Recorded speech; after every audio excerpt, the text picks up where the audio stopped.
Selamat pagi, saya Freddy Pilor, guru asuransi.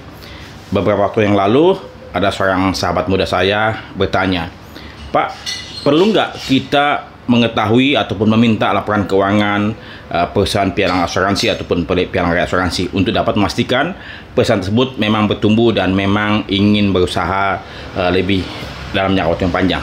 Saya pikir sebagai seorang nasabah ataupun mungkin juga bagi perusahaan asuransi yang ingin bekerjasama dengan perusahaan pialang asuransi, saya pikir layak ataupun wajib ataupun bisa meminta laporan keuangan perusahaan pialang asuransi ataupun pialang reasuransi. Karena kenapa?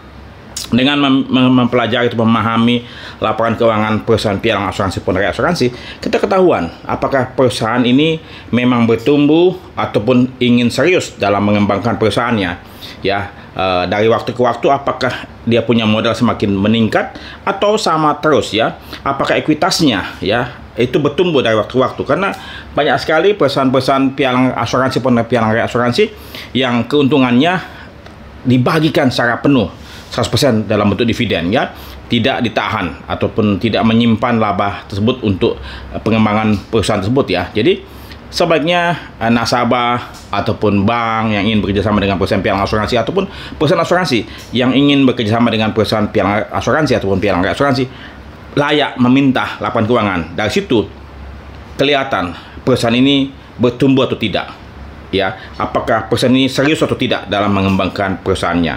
Kalau tidak, perusahaan tersebut stagnasi, ya saya pikir Anda bisa memahami ataupun memutuskan sendiri. Jadi sekali lagi, Anda layak meminta laporan keuangan perusahaan pialang asuransi ataupun pialang reasuransi.